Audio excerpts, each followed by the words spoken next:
साजिशों का पर्दाफाश हो रहा था। उसके साथ साथ अन्य जो ढाबे की बात कर ले जहां रुक रहे थे, वहां के सीसीटीवी फुटेज जो सामने आ रहे हैं उसमें भी सच्चाई सामने आ रही है। अब जैसा कि मैंने कहा शुरुआत में कि दोनों पक्षों को जानना जरूरी है पहले, तो जो बयानात दर्ज किए जा रहे हैं उसके तहत ही इस मामले। तारीख थी 11 मई। राजा रघुवंशी और सोनम रघुवंशी का विवाह बहुत शानदार तरीके से हुआ। दोनों परिवार बहुत ज्यादा खुश थे। जबकि राजा रघुवंशी की बात करें तो शादी पर बहुत खर्चा किया था। लगातार बहुत सारे ऐसे वीडियोस, तस्वीरें आई हैं जिसमें राजा रघुवंशी तो खुश थे, लेकिन उनकी पत्नी सोनम रघुवंशी के चेहरे पर वो ना तो चमक थी और ना ही वो अगर कहा जाए तो खुशी नजर आ रही थी जो शादी के दौरान होती है। हालांकि इस शादी को जबरदस्ती वाली बात कही गई। सोनम इस शादी से बिल्कुल खुश नहीं थी क्योंकि उनका ऑलरेडी किसी और के साथ अफेयर चल रहा था, लेकिन ये बात नहीं पता थी राजा रघुवंशी को। लेकिन कैसे इस एक साधारण सी शादी ने पूरे, आज अगर बात करें, टीवी जगत में सुर्खियां लाकर खड़ी कर दी। और कहीं ना कहीं ये खबर अपने आप में सुर्खियां बन भी गई क्योंकि आज हर जगह यही चर्चा चल रही है कि राजा रघुवंशी की गलती क्या थी। अगर सोनम किसी और से प्यार करती थी तो ये बात राजा को क्यों नहीं बताई, और अगर रहना पसंद नहीं था तो तलाक एक ऑप्शन था, लेकिन मर्डर, और वो भी बहुत गंदे तरीके से, जिसके बाद हम देख रहे हैं कि राजा रघुवंशी का जो परिवार है और तो जो तमाम लोग हैं वो यही कह रहे हैं कि सोनम को ऐसी सजा दी जानी चाहिए ताकि वो याद रखे कि किसी के साथ ऐसा करना क्या होता है। आज इसी मुद्दे पर हम बात करेंगे। बातचीत करने के लिए हमारे साथ हमारे तमाम जो सहयोगी हैं वो जुड़ेंगे और हम उनसे पूछेंगे कि ये जो खबरें आ रही हैं, ये मामला देखिए इंदौर का तो है, लेकिन अभी हाल ही में मेरठ के अंदर हम देखते हैं मुस्कान और सौरभ की जो स्थिति थी वो नजर आई।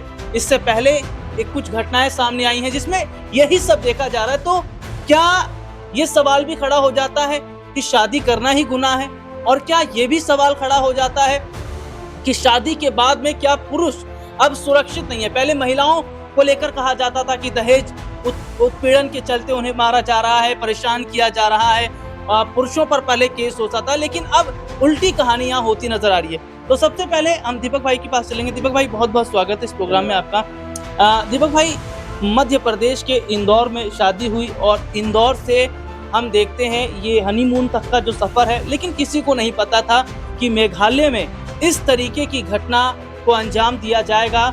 और जो घटना घटी है उसमें राजा रघुवंशी को मारने में सबसे बड़ा रोल सोनम का है। कैसे देख रहे हैं आप मध्य प्रदेश के इंदौर से मेघालय तक की कहानी, और कई राज्यों की पुलिस, देखिए कई राज्यों की पुलिस इन्वॉल्व हो गई है, मेघालय की भी, उत्तर प्रदेश की भी, और इसके अलावा अब हम बिहार की पुलिस भी इसमें देखते नजर आ रहे हैं। तो क्या कहना चाहेंगे दीपक भाई इस पूरे मामले पर? देखिए, सबसे पहले तो हम बात करेंगे उन सबूतों की, उन गवाहों की, उन बयानात की जिस पर ये मामला गंभीर बना। जैसा कि यहाँ पर जो सोनम के साथ जिस शख्स की चर्चा हो रही है उसका परिवारजन कह रहा है कि वो बेकसूर हैं, लेकिन जो चैट है, जो सीसीटीवी फुटेज है, वो चीख चीख कर इस बात की गवाही दे रहे हैं कि जरूर इस मामले में कई आरोपियों का हाथ है। पुलिस की कार्रवाई जारी है। दोनों पक्षों की तरफ से जानने के बाद ही हम अपनी बात रखेंगे। लेकिन जैसा कि आपने बताया कि जो मारे गए शख्स हैं, अगर उनकी चर्चा करें तो उनकी क्या गलती थी। अब जैसा कि सोशल मीडिया पर हमने एक ट्रेंड देखा, मीम्स बनते हैं, ट्रेंड होता है, तो उसमें सबने यही बात रखी कि अगर सोनम को वह शख्स पसंद नहीं था और किसी और से शादी करना चाहती थी, परिवार का चाहे कितना भी दबाव क्यों ना हो, तभी मना कर दिया होता। ज्यादा से ज्यादा क्या होता, परिवार से निकाल दी जाती, कम से कम आज जेल जाने की नौबत तो नहीं आती। तो वही बात यहाँ पर ट्रेंड के जरिए लोग ये आवाज रख रहे हैं कि भाई अगर आपको कोई पसंद नहीं है, कोई और पसंद है, तो इसमें कोई आपत्ति नहीं। लव मैरिज शब्द क्यों ही बना गया, इसीलिए तो बनाया गया है कि ताकि आप उसके अंतर्गत आकर शादी कर सकें। परिवार से आपको एक न एक दिन तो दूर होना एक महिला के तौर पर, और अगर अभी दूर कर दी जाए तो अलग बात है। लेकिन अब बात आती है, देखिए जिस तरीके से ये वारदात हो रही है, आपने कई सारे जिक्र किए थे। तो जैसा कि आपने पहले दहेज प्रथा को लेकर बात रखी, फिर जब वो उत्पीड़न की खबरें आती थी तो उस पर कड़े कानून बनाए गए, लेकिन सरकार इस पर क्या विचार कर रही है, क्योंकि ऐसा पहला मामला तो है नहीं। इस साल में ही कई मामले सामने आ चुके हैं, और कई बार ऐसी भी खबरें आती हैं कि शादी कर ली जाती है, कुछ महीनों बाद तलाक दिया जाता है, तो मोटी रकम की डिमांड की जाती है। ठीक है, ऐसे कई सारे मामले आ रहे हैं। तो मेरी तो यही अपील रहेगी कि सरकार भी इस पर विचार करे। सिर्फ यही नहीं कि जागरूक किया जाए कि अगर किसी को कोई पसंद नहीं है तो वो उसको इनकार कर दे, सरकार को भी इस पर विचार करना चाहिए। कानून ऐसा बना देना चाहिए कि ऐसे कहीं ना कहीं वारदात करने वाले की रूह कांप जाए कि अगर ऐसा किया तो क्या उनको सजा मिल सकती है। तो इस पर पहले ही हो जाना चाहिए था। अब कहीं ना कहीं सोनम वाला मामला सामने नहीं आता अगर इस पर पहले ही ये सारे फैसले लिए गए होते सर। जी दीपक भाई, मेरा एक सवाल जी। है, अगर मारना था तो इंदौर में ही मार देते, जी। लेकिन इंदौर से मेघालय जाने का क्या मतलब है? क्या पहले से ही प्री प्लान तैयार किया गया था? क्योंकि सोनम का जो बॉयफ्रेंड है राज, हालांकि एक खबर मैं देख रहा था कि राज को वो भाई मानती है, राखी भी मानती है, और दूसरी तरफ हम देख रहे हैं कि चैट उनकी जो है वो भाई बहन वाली नहीं है। तो ऐसे में देखा जा रहा है कि जब मारना था तो इंदौर में मारना था, मेघालय क्यों चुना गया? और जो राज के साथ जो लोग हैं उनका ये कहना है, स्टेटमेंट है कि सबसे पहले जो धक्का दिया खाई के अंदर वो सोनम ने दिया है। जी देखिए, यहाँ पर जैसा कि आपने बताया कि कहीं ना कहीं अलग अलग राज्यों की पुलिस इसमें इन्वॉल्व हुई है, तो वही बात रखी जा रही है। मेघालय की तरफ से एक मंत्री जी का बयान सामने आया, उन्होंने कहा कि जिस तरीके से ये वारदात हुई इसमें मेघालय का नाम भी थोड़ा बहुत बदनाम हो रहा है कि कुछ कपल आए हनीमून मनाने के लिए, यहाँ पर सोनम और वो गए हनीमून मनाने के लिए, ऐसी वारदात हो जाती है तो लोगों के मन में डर है। जबकि ये घटना सिर्फ 2-3 लोगों के इर्द गिर्द है, इसमें पूरे मेघालय या किसी और राज्य को इन्वॉल्व नहीं करना चाहिए।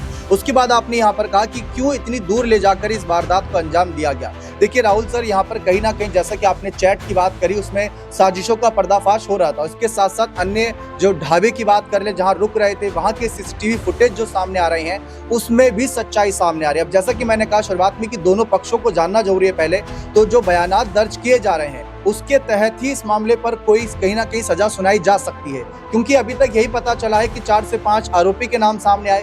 किसी ने धक्का मारा तो सोनम पीछे चिल्ला रही थी कि मार दो, विधवा होकर शादी कर लूंगी, ऐसी तमाम सारी बातें रखी गई। तो वो एक यही था कि बस किसी तरीके से जो उनका प्रेमी था उसके साथ एक बंधन में बंधना चाहती थी, लेकिन यहाँ से मुक्त होने के लिए उनको ये कदम उठाना पड़ा। अब इसी को लेकर मीडिया अलग अलग तरीके की बातें रख रहा है, लेकिन बार बार वही कि मीडिया भी जो बातें रख रहा है वो सूत्रों के अनुसार कयासों पर कई बार होती है। उसमें जरूरी है कि पहले हम बयानात आने देते हैं, पुलिस का भी कहीं ना कहीं बयान आने देते हैं। चैट जैसा कि आपने बताया, और ये भी खबर आई कि पहले वो फैक्ट्री में ही काम करता था, तो फैक्ट्री में कुछ लोग जो रहते थे वो उनको देखते थे, लेकिन सबको लगा कि नॉर्मल हो सकता है। लेकिन बाद में पता चला कि सोनम की शादी किसी और से होने वाली है, तो सबको लगा कि चलो ठीक है अब तो मामला शांत हो जाएगा, लेकिन फिर ये वारदात हो जाएगी। किसी को नहीं पता था, वरना उसी दिन शायद उनको रंगे हाथों पकड़ा जा सकता था। बहुत बहुत शुक्रिया दीपक भाई आपका, और बहुत विस्तार से दीपक भाई ने जानकारी दी। लेकिन एक सवाल खड़ा हो जाता है, अगर शादी पसंद नहीं है, अगर लड़का पसंद नहीं है, तो मार देना कितना जायज़ है?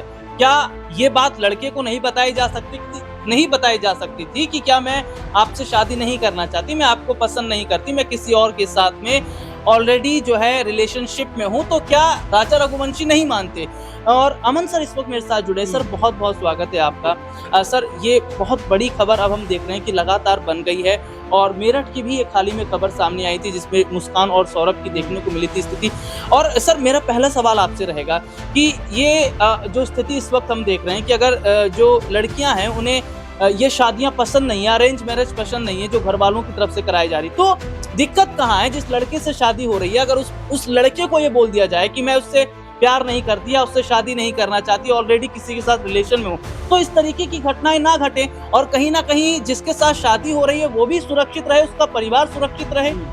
देखिए राहुल, अगर हम दोनों परिवारों को देखें तो दोनों परिवार बहुत संपन्न नजर आते हैं। सोनम का जो परिवार है वो बहुत ज़्यादा संपन्न है, राजा का जो परिवार है बहुत ज़्यादा संपन्न है, लेकिन उसके बावजूद भी बहुत सारी चीज़ें ऐसी निकल के अब सामने आ रही हैं जो ये बताती हैं कि क्या दोनों की रजामंदी के साथ में शादी हुई थी। अब बहुत सारे फोटो, बहुत सारे वीडियो शादी के सामने आ रहे हैं जहाँ पे राजा तो बहुत खुश लग रहा है, लेकिन सोनम का अगर आप चेहरा देखेंगे तो खुशी कहीं भी नज़र नहीं आती। फिर ये भी कहा जा रहा है कि देखिए शादी का माहौल होता है, लड़कियाँ अक्सर उस समय उदास होती हैं, और कई तरह की बातें जो इसको लेकर कही जा रही हैं। ये भी कहा जा रहा है कि भाई पुख्ता तौर पर भी ये नहीं कहा जा सकता। खुद राजा के भाई ने भी ये बात कही है कि देखिए अभी एकदम से सोनम को कातिल कह देना थोड़ा सा कह सकते हैं अन्याय हो जाए, क्योंकि अभी पूरे मामले की जांच को जाने दीजिए। बहुत सारी अभी इसमें परतें हैं जो खुलनी बाकी हैं, और क्या वाकई में सोनम ही इसमें गुनहगार है या बाकी जो 3 लड़के पकड़े गए वो गुनहगार है, राज गुनहगार है। लेकिन महत्वपूर्ण बात ये हो जाती है राहुल जी कि अब जो समाज का स्ट्रक्चर है, जो एक ताना बाना होता है हमारे समाज का, वो कहीं ना कहीं कमजोर हो रहा है। क्योंकि जिस तरह से हम देख रहे हैं कि एक के बाद एक घटनाएं सामने आ रही हैं, और जिस तरह से इस तरह के जो दिल दहलाने वाले जो मामले हैं वो जब सामने आते हैं तो जाहिर है कि अफसोस होता है कि किसी एक की वजह से अब जरा देखिए तीन परिवार यहाँ पर उजड़ते हुए दिखाई पड़ रहे हैं। राज जिस तरह से उसके ऊपर ये पूरा मामला आ रहा है, उसको जेल हो जाएगी, सोनम को जेल हो जाएगी, वहीं राजा जो दुनिया से जा चुका है उसके परिवार, तो ये तमाम ऐसी चीज़ें जिसको लेकर अब समाज को भी कहीं ना कहीं बेहतर सोच निकालनी पड़ेगी। क्योंकि देखिए, रजामंदी होना बेहद ज़रूरी है। आप दबाव में सिर्फ ये देखकर कि अच्छा परिवार है, लेकिन क्या वाकई में दोनों के जो विचार हैं वो मिलते हैं, ये भी अब बड़ा सवाल बनता चला जा रहा है। क्योंकि आप देखते हैं कि हमारे समाज की एक ये अवधारणा है कि परिवार अच्छा होना चाहिए, लड़का जो है अच्छा पैसे वाला होना चाहिए, नहीं कि इस तरह की बातों को हम लेकर चलते हैं। लेकिन अहम चीज़ ये है कि क्या लड़का और लड़की के विचार कहीं हद तक एक साथ मिलते हैं, और क्या लड़की उस शादी को लेकर रजामंद है। अगर नहीं है तो फिर परिवार को दबाव डालकर शादी इस तरह की नहीं करवानी चाहिए।